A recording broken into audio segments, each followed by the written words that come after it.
Hello मेरे प्यारे सहपाठियों, तो मैं आप सभी का फिर से स्वागत करता हूं अपने यूट्यूब चैनल एजुकेशन सब पे। जैसा कि हम लोग बात कर रहे हैं एनसीईआरटी क्लास 6 पॉलिटी का 2 अध्याय हम लोगों ने देखा है और इसी संदर्भ में आज हम लोग अध्याय 3 करेंगे जिसका नाम है कि सरकार क्या है। तो देखिए, हम लोग जानते हैं कि सरकार क्या है या फिर नहीं भी जानते हैं, तो हम लोग क्लास 6 के हिसाब से अध्ययन कर रहे हैं।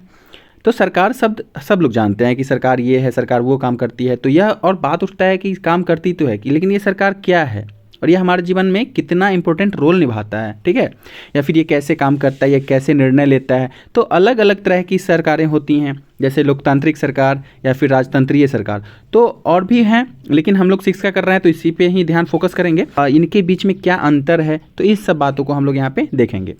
तो चलिए हम लोग देखते हैं कि कुछ अखबार की सुर्खियां होती हैं जो आपको हेडलाइंस में आता है कि सरकार से कामगारों के अधिकारों की रक्षा की मांग, या फिर बाढ़ पीड़ितों के लिए सरकार की ओर से राहत सामग्री, या फिर कह लें तो प्याज की दर में उछाल आया तो सरकार ने प्याज के दाम कम किए, या फिर बात करें तो सरकार ने 15,000 से भी अधिक गाँवों को सूखाग्रह घोषित कर दिया, या फिर देश के लिए नए हथियार खरीदे, या विभिन्न तरह की काम जो सरकारें करती हैं। तो उसकी बात है कि क्या सरकार का काम बहुत ही विस्तृत नहीं है, यानी कि जो सरकार है हमारा उसका काम कुछ ज़्यादा ही नहीं है, सबका देखभाल कर रहा है। तो इस पर ही जो है हम लोगों को आज चर्चा करना है। तो देखिए, कहता है कि हर एक देश के विभिन्न निर्णय लेने एवं काम करने के लिए सरकार की जरूरत होती है। अब देखिए, ये निर्णय जो है आपके कई विषयों से संबंधित हो सकते हैं, यानी कि विषय कहने का मतलब यहाँ पे स्कूल वाला विषय नहीं, क्षेत्र की बात कर रहा है, ठीक है, जैसा कि हम लोगों ने अभी सुर्खियाँ देखा हैं।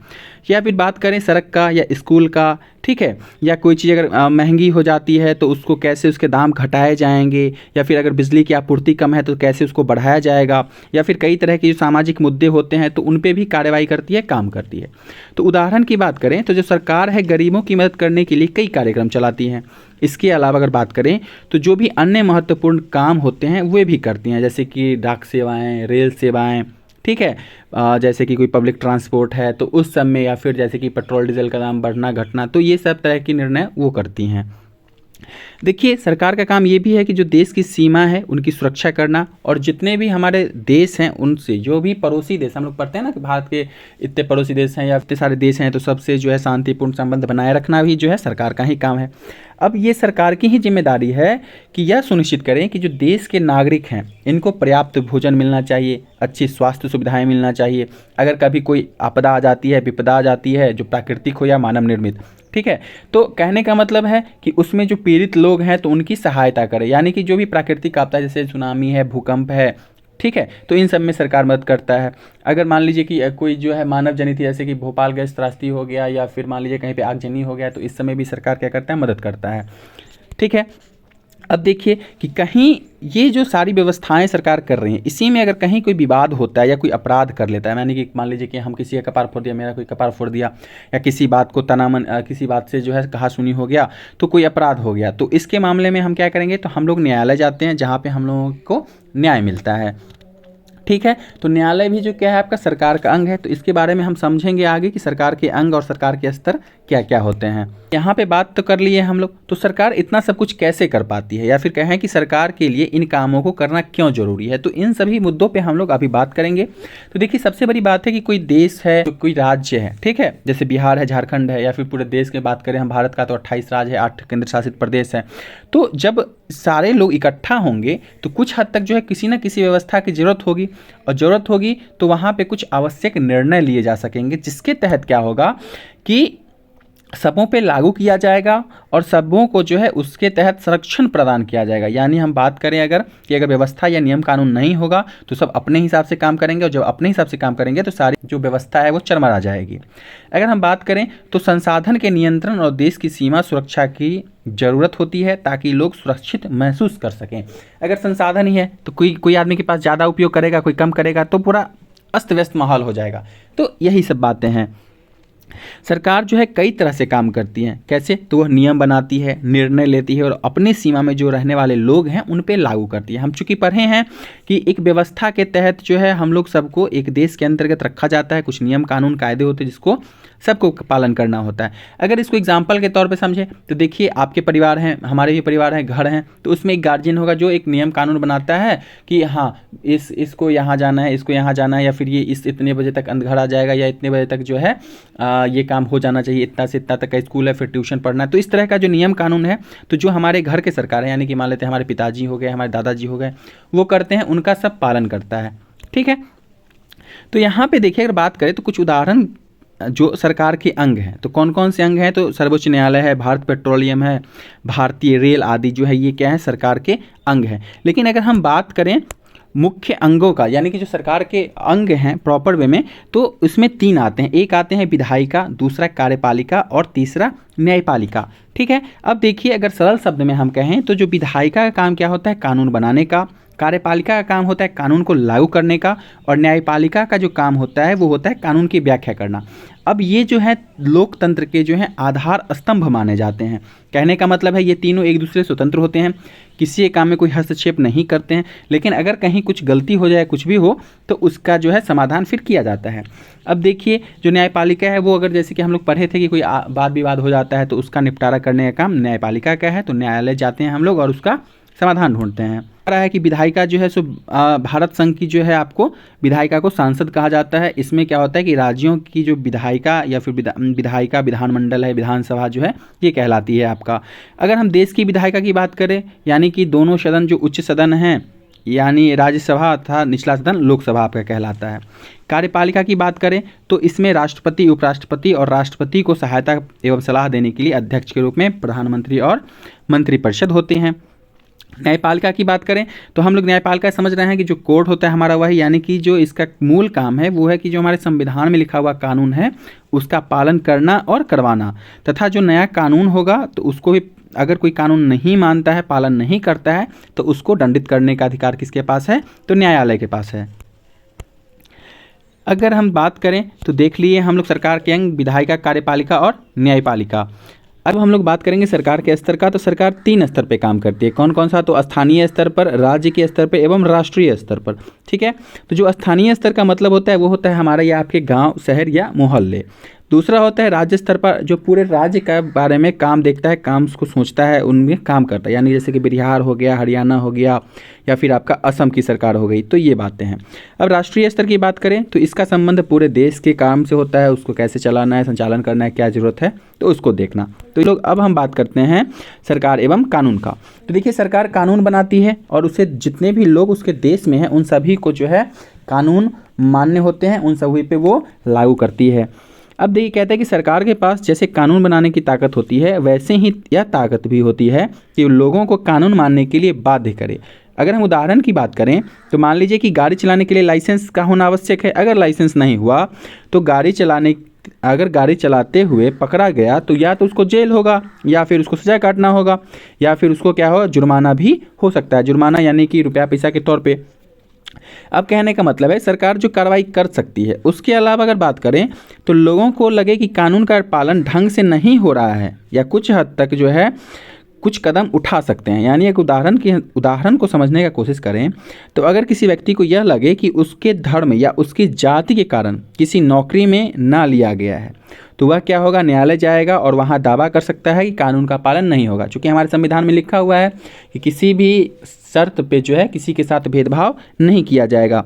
ठीक है, अब क्या होगा कि न्यायालय आदेश देगा कि क्या कदम उठाने जरूरी हैं। तो ये सब भी बातें करती हैं सरकार और सरकार के कानून में। तो अब हम लोग बात करेंगे सरकार के प्रकार का। तो पहली बात यह है कि सरकार को निर्णय लेने और कानून का पालन करवाने यानी कि जो उन्हें बाध्य बनाने की शक्ति कौन देता है। यानी कि अब देखिए हम लोग देखे हैं पहले कि सरकार जो है कानून बनाएगा और उसको मनवाने के लिए वो हमको बाध्य करेगा। तो ये शक्ति उनको कौन देता है, तो ये शक्ति जो है इस बात पर निर्भर करेगी कि देश में कैसी सरकार है, यानी कि लोकतांत्रिक सरकार है या फिर राजतांत्रिक सरकार है। ठीक है, तो जैसे हमारे देश की बात करें तो लोकतांत्रिक है। तो देखिए लोकतंत्र में क्या होता है कि लोग ही सरकार को यह शक्ति देते हैं। तो बात उठेगा कैसे देते हैं, तो देखिए जब चुनाव होता है तो चुनाव के माध्यम से हम क्या करते हैं, अपने पसंदीदा नेता जो हमारा नेता होता है उसको हम वोट दे करके क्या करते हैं, जिताते हैं। अब जिताने के बाद वो चुन लिए जाते हैं, तो यही लोग बाद में जा करके क्या करते हैं, सरकार बनाते हैं, सरकार के साथ काम करते हैं। जैसे कि मंत्रिपरिषद हो गया, अब प्रधानमंत्री है, मुख्यमंत्री है। ठीक है, तो ये क्या हो गया, सरकार बनाते हैं। लोकतंत्र में सरकार को अपने निर्णय या फिर उठाए गए कदमों का आधार बताना होता है और सफाई भी देना होता है। यानी अब देखिए कहते हैं कि लोकतांत्रिक सरकार के जो 3 आधारभूत सिद्धांत हैं वो क्या क्या हैं।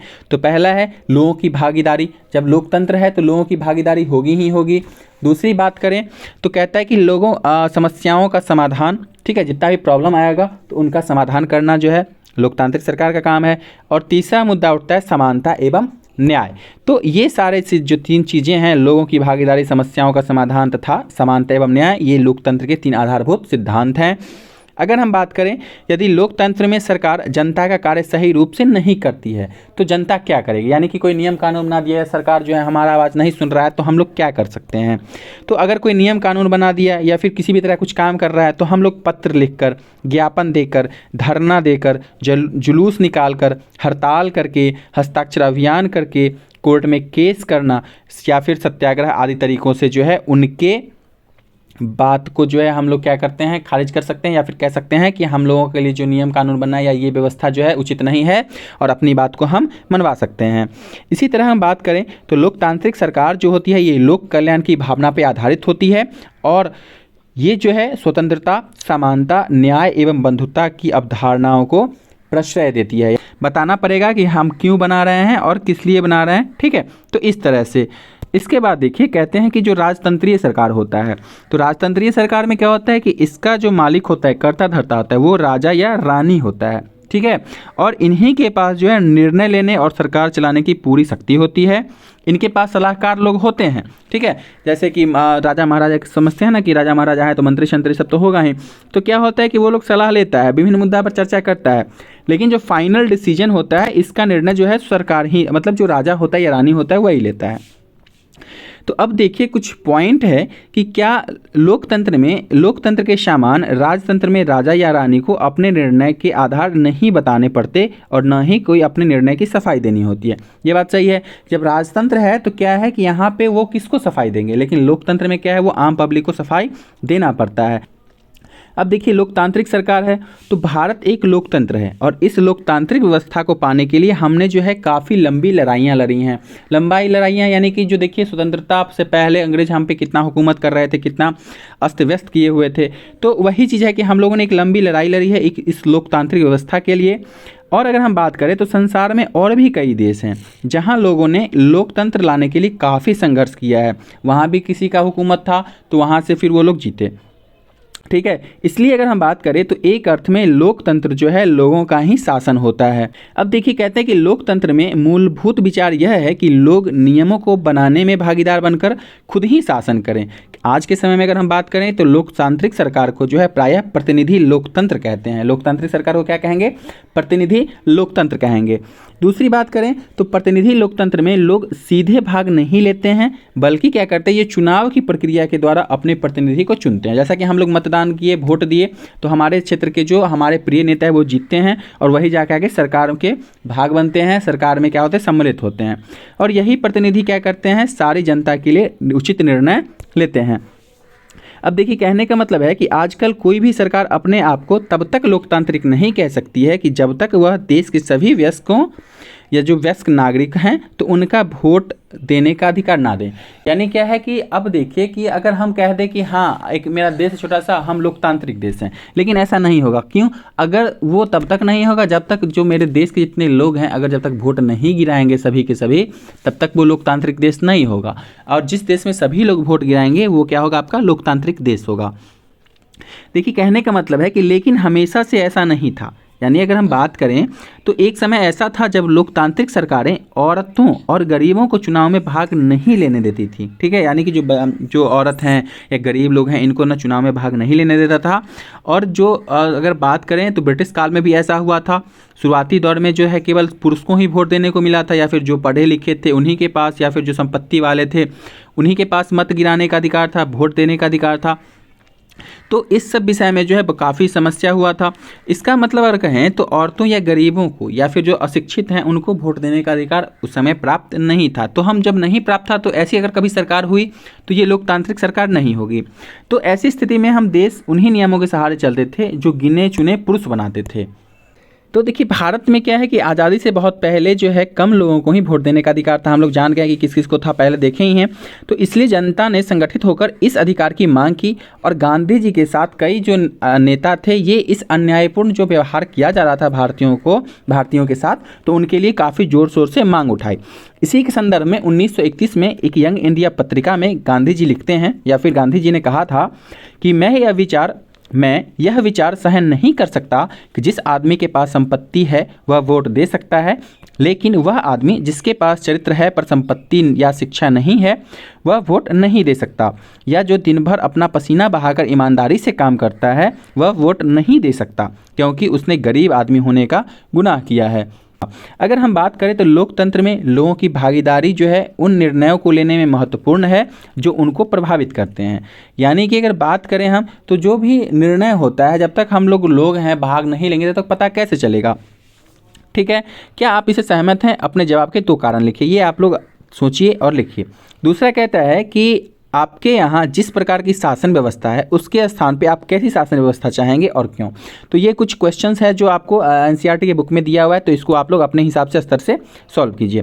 तो कहने का मतलब है कि अब नीचे जो कुछ कथन दिए हुए हैं तो ये टेस्ट भी हो जाएगा कि आप लोग जो अभी तक हम बोल रहे हैं उससे क्या फ़ायदा हुआ है, कुछ समझ में आया या नहीं आया। तो पहला कथन है कि राजतंत्र में देश के नागरिकों को अपनी पसंद का नेता चुनने का छूट होता है या होती है। तो देखिए पहली बात है कि पहले तो लिख दिया राजतंत्र यानी राजा वाला शासन, राजा रानी वाला शासन, तो यहाँ पे हम लोग अपना नेता नहीं चुन सकते, तो ये कथन क्या है? गलत है। ठीक है, दूसरा चीज़ क्या है कि लोकतंत्र में एक राजा के पास देश पर शासन करने की पूर्ण ताकत होती है। हम लोग जानते हैं कि लोकतंत्र यानी कि लोगों का शासन, तो लोकतंत्र में राजा होगा नहीं। ठीक है, यानी कि हम अपने वोट के द्वारा अपने जनप्रतिनिधि को चुनते हैं। ठीक है, तो ये भी कथन आपका गलत है, यहाँ पे लोकतंत्र में राजा नहीं हो। तीसरा है कि राजतंत्र में राजा या रानी द्वारा लिए गए निर्णय पर लोग प्रश्न उठा सकते हैं। देखिए यहाँ पे क्या हो गया कि जब राजतंत्र कहा, राजा और रानी कहा, तो राजा रानी के इस निर्णय पे अगर प्रश्न उठाएगा तो मुंडी थोड़ी कटवाना है अपना, कोई प्रश्न नहीं उठाएगा। के बाद एक आता है पॉइंट आपका वोट फॉर वुमेन। अगर हम बात करें तो सरकार जो है वो स्वेच्छा से अपनी शक्ति लोगों में नहीं बांट सकती, वो कहीं की भी बात हो तो कहीं भी संसार में कहीं भी। ठीक है, तो इसके लिए काफ़ी जन आंदोलन हुआ। अगर हम बात करें तो पूरे यूरोप और अमेरिका में महिलाओं और गरीबों को सरकार जो है क्या करती है, तो कार्यों में भागीदारी के लिए, यानी कि जो उनका काम होगा उसमें हम भागीदार हों, इसके लिए उनको काफ़ी संघर्ष करना पड़ा था। अब देखिए कहता है कि महिलाओं द्वारा मताधिकार के लिए किए गए संघर्षों ने प्रथम विश्व युद्ध के दौरान और मजबूती पकड़ ली। यानी कि पहले से मताधिकार के लिए चल रहा था कि समान, हमको भी जो है समान नागरिकता चाहिए, जितना पुरुष काम करते उतना हम भी काम करते, इसलिए हम भी वोट गिराएंगे। तो इस आंदोलन को जो है महिला मताधिकार आंदोलन कहते हैं और अंग्रेजी में इसे सरफ्रेज मूवमेंट कहते हैं। यानी कि जो महिला वोट के लिए जो अपना संघर्ष करने लगा था, तो इसको जो है हम लोग सरफ्रेज मूवमेंट कहते हैं।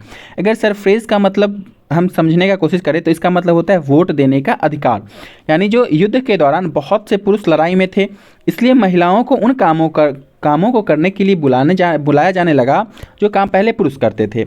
और जब महिलाएं काम करने गईं तो देख कर ना वो काम, जब उनकी व्यवस्था जो है वो, यानी कि जब महिलाओं ने विभिन्न प्रकार के काम और उनकी व्यवस्था करना शुरू किया तो लोग जो है देखकर बड़ा आश्चर्य हुए कि अरे, महिला और उनकी क्षमता के बारे में हम लोग कितने रूढ़िबद्ध धारणाएं बना रखी हैं। यानी हम लोग पढ़े हैं कि रूढ़िबद्धता क्या होती है, कि हम किसी के प्रति जो अपना एक पूर्वाग्रह सोच विकसित कर लेते हैं, वही चीज़। तो महिलाएं ये काम नहीं कर सकती हैं, यानी ये रूढ़िबद्ध धारणा था कि महिलाएं ऐसे काम नहीं कर सकती हैं, वैसा काम नहीं कर सकती हैं। लेकिन प्रथम विश्व युद्ध के दौरान उन सबको गलत ठहरा दिया गया। इस तरह महिलाओं को निर्णय लेने में समान रूप से योग्य माना जाने लगा। यानी कि जब आप पुरुष के बराबर काम कर लेती हैं तो ये क्या है, बराबर ही हैं। तो महिला मताधिकार आंदोलन की साथियों ने सभी महिलाओं के लिए वोट देने का अधिकार वहाँ पे मांगना शुरू कर दिया। हम लोग जानते हैं कि सफरेज मूवमेंट के माध्यम से जो महिला मताधिकार का आंदोलन है चल रहा था, उनकी आवाज़ सुनी जाए, इनके लिए उन्होंने क्या किया, जगह जगह पर अपने आप को लोहे की जंजीर से बांधा, प्रदर्शन किया। और उनमें जो है कई क्रांतिकारी महिलाएं जो हैं जेल भी गईं और ये लोग क्या हुआ कि भूख हड़ताल पे भी बैठ गईं। तो अब बात करते हैं, तो इस तरह से हम लोग देखें जो महिला मताधिकार के लिए जो वोट्स फॉर वुमेन की बात हम करें तो किस प्रकार से महिला मताधिकार आंदोलन शुरू किया गया, बहुत सारी इसमें बातें हुई।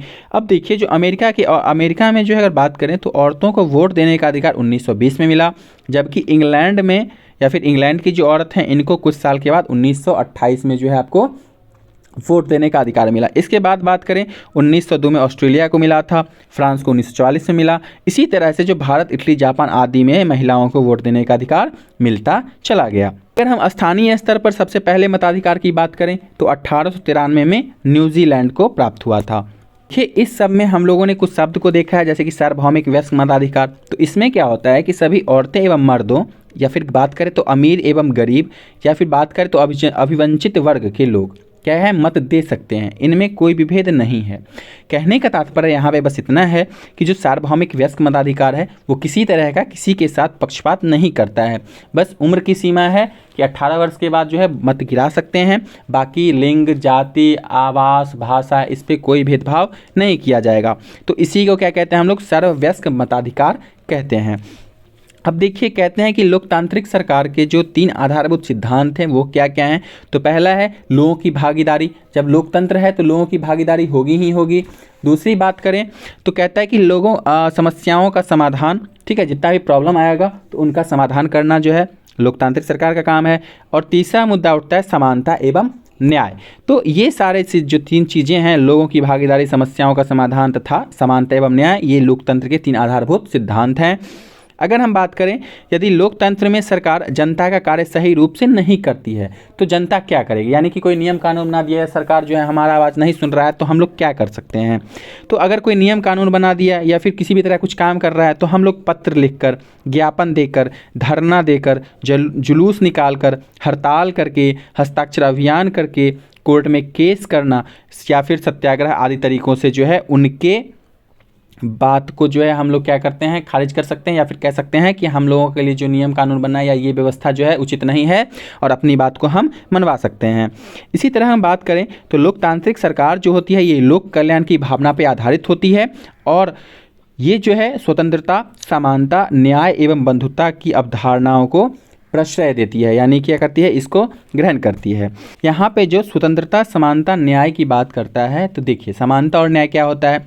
तो जब लोग होते हैं तो स्वतंत्र देश है, ठीक है, तो यहाँ के नागरिक हैं हम लोग, तो हमें क्या है कि जब पूरी स्वतंत्रता मिलेगी तभी तो हम अपने जीने के अवसर का या फिर किसी भी प्रकार का जो है कार्य को प्राप्त कर पाएंगे। यानी जो असमानता समाज द्वारा उत्पन्न होती है, जैसे हम बात करें छुआछूत, लिंग भेद, या फिर आर्थिक अवसर की असमानता, या फिर किसी भी तरह का लैंगिक भेदभाव, ठीक है, या फिर क्या कहते हैं कि जैसे कि किसी परिवार में जो है अवसर में शादी ब्याह, भोज भंडारा में किसी जो खास समुदाय या वर्ग का व्यक्ति जो होता है इसको अलग बैठाया खिलाया जाता है। तो इस तरह का जो भेदभाव है तो ये सब क्या है कि समाप्त करना है। तो इसी तरह की बातों पे ये हमारा समानता, न्याय एवं बंधुता का काम करता है लोकतांत्रिक सरकार। अब देखिए कहता है कि समानता जो है ये बिना न्याय के संभव नहीं है। तो ये हमारा अध्याय 3 था। आप लोग यहाँ तक रुके इसलिए थैंक यू फॉर, आप लोग इतना सपोर्ट कर रहे हैं तो प्लीज़ चैनल को लाइक, सब्सक्राइब और शेयर जरूर कर दीजिएगा। और आप लोग देख रहे हैं एजुकेशन शब्द। जय हिंद, जय भारत। मिलते हैं फिर नेक्स्ट वीडियो में।